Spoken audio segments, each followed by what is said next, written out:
할머니 수녀님이 들려주는 신약 성경 이야기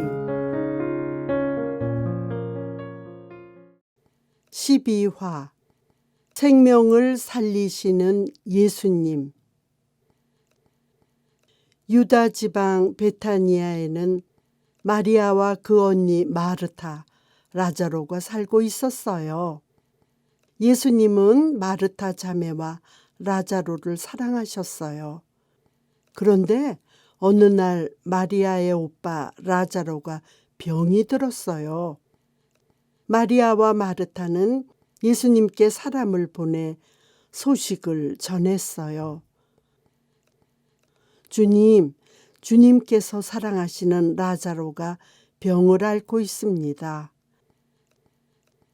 예수님은 그 소식을 듣고 말하셨어요. 그 병은 죽을 병이 아니라 오히려 하느님의 영광을 위한 것이다.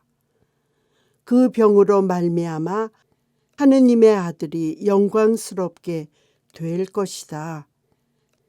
예수님은 라자로가 많이 아프다는 말을 듣고도 그곳에 이틀을 더 머무셨어요. 그런 다음 예수님은 제자들에게 말씀하셨어요. 다시 유다로 돌아가자. 그 말을 들은 제자들이 놀라서 예수님께 물었어요. 아니 스승님, 얼마 전에 거기서 유다인들이 스승님께 돌을 던지려고 했는데 또 거길 가시려고요? 예수님이 말씀하셨어요. 우리 친구 라자로가 잠들었다. 내가 가서 그를 깨우겠다. 그러자 제자들은 말했어요. 주님, 그가 잠들었다면 곧 일어나겠지요.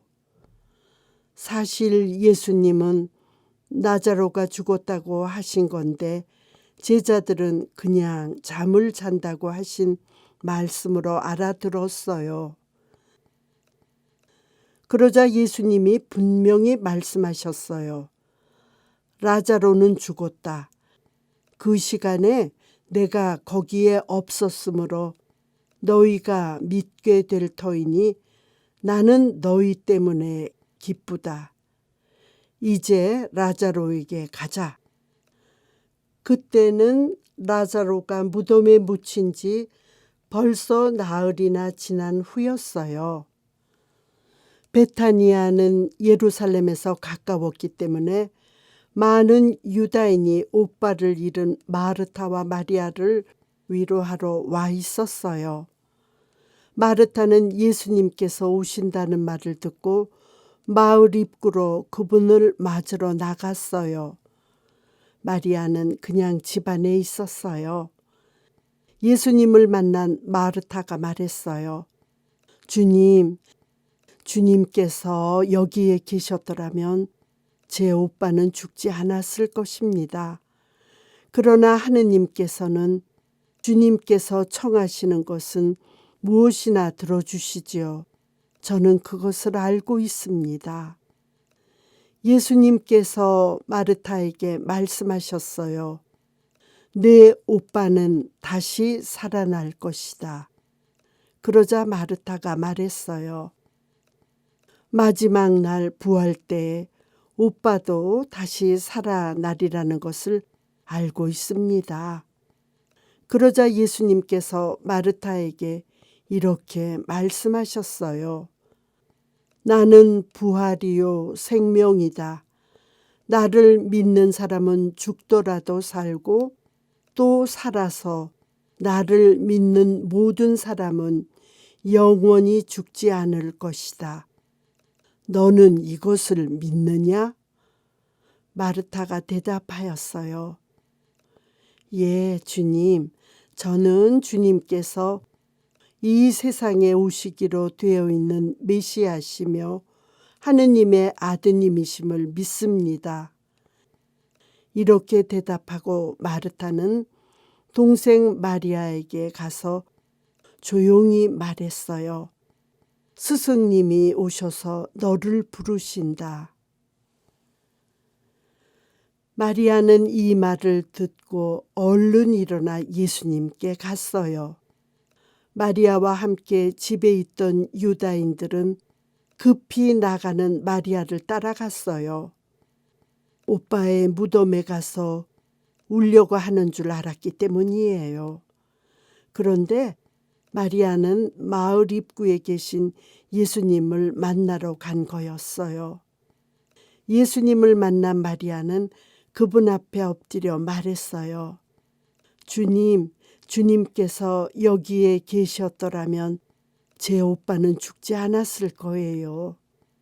울면서 말하는 마리아와 같이 온 유다인들이 우는 것을 보시고 예수님은 마음이 북받치고 산란해지셨어요. 라자로를 어디에 묻었느냐? 사람들이 주님 와서 보십시오 하며 앞장서자 예수님은 눈물을 흘리며 그들을 따라가셨어요. 동굴 무덤 입구는 큰 돌로 닫혀 있었어요. 예수님이 그것을 보시며 말씀하셨어요. 입구에 돌을 치워라. 그러자 라자로의 누이 마르타가 말했어요. 주님, 오빠가 죽은 지 나흘이나 되어 벌써 냄새가 납니다. 예수님은 마르타를 보며 말씀하셨어요. 내가 믿으면 하느님의 영광을 보리라고 내가 말하지 않았느냐.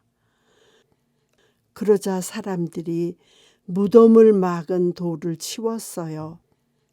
예수님은 하늘을 바라보며 기도하셨어요. 아버지, 제 말씀을 들어주셨으니 아버지께 감사드립니다. 아버지께서 언제나 제 말씀을 들어주신다는 것을 저는 알고 있습니다. 그러나 이렇게 말씀드린 것은 여기 둘러선 군중이 아버지께서 저를 보내셨다는 것을 믿게 하려는 것입니다. 예수님께서는 이렇게 말씀하시고 나서 큰 소리로 외치셨어요.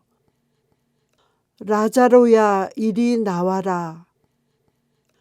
그러자 손과 발은 천으로 감기고 얼굴은 수건으로 감싸인 채 죽었던 라자로가 무덤에서 걸어 나왔어요. 그 모습을 보고 놀라 입을 다물지 못하는 사람들에게 예수님이 말씀하셨어요. 그를 풀어주어 걸어가게 하여라. 사람들은 크게 놀라며 예수님이 하느님의 아들이심을 믿었답니다. 어느 날 예수님은 이런 이야기를 들려주셨어요. 어떤 사람에게 아들이 둘 있었습니다. 그런데 작은 아들이 아버지 재산 가운데에서 저에게 돌아올 몫을 주십시오 하고 말했습니다. 그래서 아버지는 아들들에게 가산을 나누어 주었죠. 며칠 뒤에 작은 아들은 자기 것을 모두 챙겨서 먼 고장으로 떠났습니다. 그러고는 그곳에서 방탕한 생활을 하며 자기 재산을 허비했어요. 그가 모든 것을 탕진했을 때 그 고장에 심한 기근이 들었습니다. 그는 배고픔에 허덕이게 되었지요. 그래서 그 고장 주민을 찾아가서 매달렸습니다. 그 주민은 그를 자기 소유의 들로 보내어 돼지를 치게 했지요. 그는 돼지들이 먹는 열매 꼬투리로라도 배를 채우기를 간절히 바랐지만 먹을 것을 주는 사람은 아무도 없었어요. 그제야 제 정신이 든 그는 생각했어요. 내 아버지의 집에서는 그 많은 품팔이꾼들도 먹을 것이 남아도는데 나는 여기서 굶어 죽는구나. 일어나 아버지께 돌아가 이렇게 말씀드려야지. 아버지, 제가 하늘과 아버지께 죄를 지었습니다. 저는 아버지의 아들이라고 불릴 자격이 없습니다. 저를 아버지의 품팔이꾼 가운데 하나로 삼아 주십시오. 그는 일어나 아버지 집으로 갔습니다. 그가 아직도 집에서 멀리 떨어져 있을 때 아버지가 그를 보았습니다. 거지 꼴을 한 아들을 본 아버지는 가엾은 마음이 들어 달려가 아들의 목을 껴안고 입을 맞추었습니다. 그러자 아들이 아버지에게 말했습니다. 아버지, 제가 하늘과 아버지께 죄를 지었습니다. 저는 아버지의 아들이라고 불릴 자격이 없습니다. 그러나 아버지는 종들에게 일렀습니다. 어서 가장 좋은 옷을 가져다 입히고 손에 반지를 끼우고 발에 신발을 신겨 주어라. 그리고 살찐 송아지를 끌어다가 잡아라. 먹고 즐기자. 나의 이 아들은 죽었다가 다시 살아났고 내가 잃었다가 도로 찾았다. 그들은 즐거운 잔치를 벌이기 시작했습니다. 그때 큰 아들은 들에 나가 있었는데 그가 집 가까이 이르자 노래하며 춤추는 소리를 들었습니다. 그래서 큰 아들은 하인을 불러 무슨 일이냐고 묻자 하인이 그에게 대답했어요. 아우님이 돌아오셨습니다. 아우님이 몸성이 돌아오셨다고 아버님이 잔치를 벌이셨습니다. 그 말을 듣고 화가 난 큰아들은 집에 들어가려고 하지 않았어요. 아버지가 나와서 타일렀지만 큰아들은 화를 내며 말했습니다.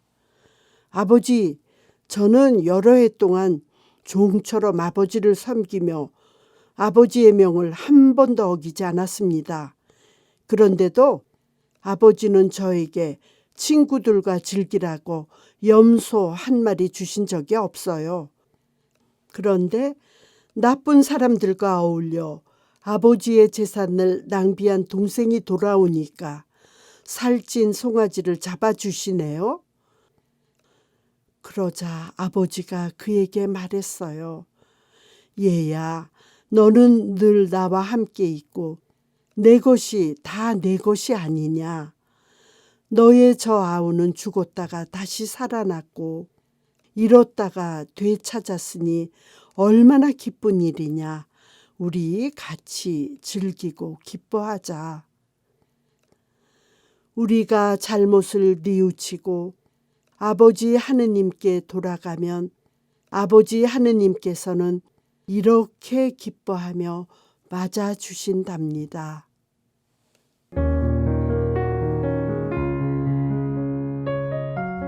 더 좋은 콘텐츠 제작을 위해 여러분의 후원을 기다립니다. 고맙습니다. 후원 문의는 더보기란을 참고해 주세요.